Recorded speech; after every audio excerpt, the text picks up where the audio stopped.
Hello, welcome to Flower Juice. My name's John McDonald, and today we're going to look at making a table centre or a coffee table arrangement specifically for Christmas. And I really wanted to just use this plate. This plate belonged to my grandmother, and for some reason I ended up with it. And it's probably kind of like a big serving dish for in the kitchen. So we've got the plate. I've got this really nice chunky 3-wick candle, and we're going to use a little bit of floral foam. So this is half a block, just to support that. And because this is really probably for the home, we don't need to worry too much about securing it. It's actually quite secure. So the first thing we're going to do is add some eucalyptus. And I think we do a lot of arrangements where they're red and green, and I've done them as well. So it's nice to maybe do something that's a little bit different or a little bit different in colour. So I think white is a very good choice for Christmas as well. It's neutral, it's quite fresh actually, so I think I quite like the white. So the flowers that I've got for this arrangement are the white carnations and white roses and some gypsophilia as well. So, and the gypsophilia is really just to create a bit of a contrast. So I've got a little bit of foliage in there. I'm not going to go mad because we're going to put in our carnations next. I actually quite like the colour of the dish. It's not a problem that it's got a pattern around the edge. It'd be a little bit of a shame maybe to completely hide that. So what I've done is I've put in 1, 2, 3, so I've really just spaced them out, and then we can come in that gap in between and do 1, 2, 3 as well. And actually these ones sitting a little bit up are actually starting to support this candle, so we don't need to worry about that. Now, I've got these lovely little roses, and I just think the roses are quite sweet. But what we'll do is we'll put in our gypsophilia first, because this is going to make it easier for access. So I think as well with this, it'd be quite nice to not have a lot of greenery. Sometimes with Christmas arrangements, we make them a lot of foliage, and that's nice, it's very natural.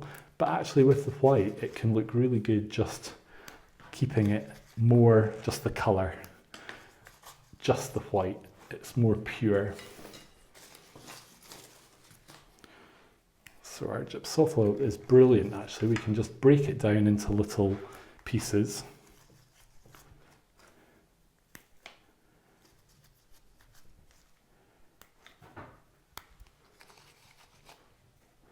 And just work our way around. So we're really making like a little wreath or a little posy ring of gypsophilia, carnations, and a little touch of foliage, but as I say, not too much.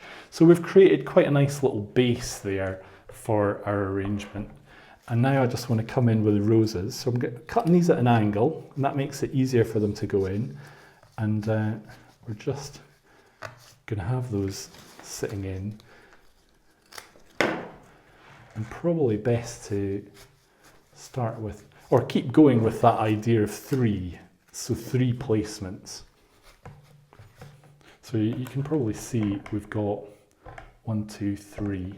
And then again, just come in between that, but go down a level.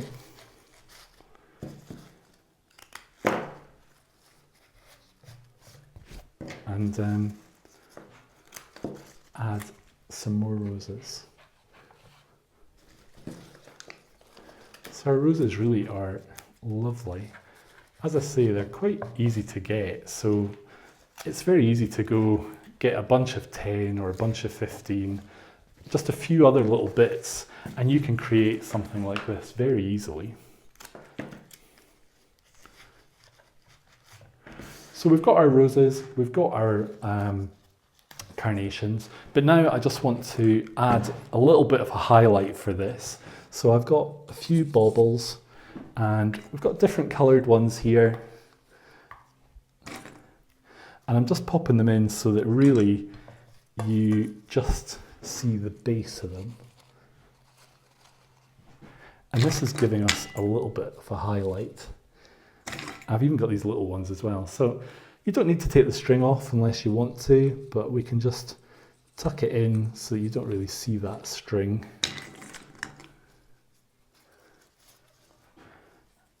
Now, if you want to make this much more secure, then obviously you can wire these.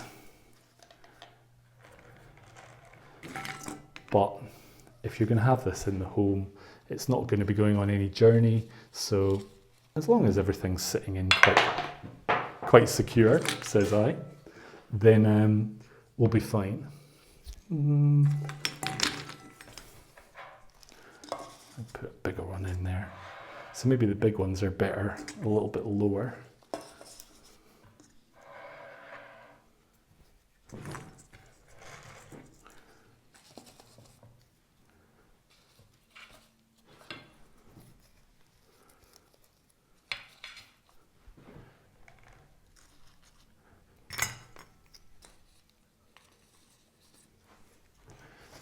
This string's going to get in the way, so we'll just take that off. These little size ones are good. And that's it. It's as simple as that. We've made a very easy to make Christmas arrangement that will look ideal on a coffee table or on your dinner table actually, and also using something that has a bit of a family feel and a bit of a memory of someone special. So I hope you've enjoyed watching today's video. If you'd like to subscribe, then click here, and we hope to see you soon.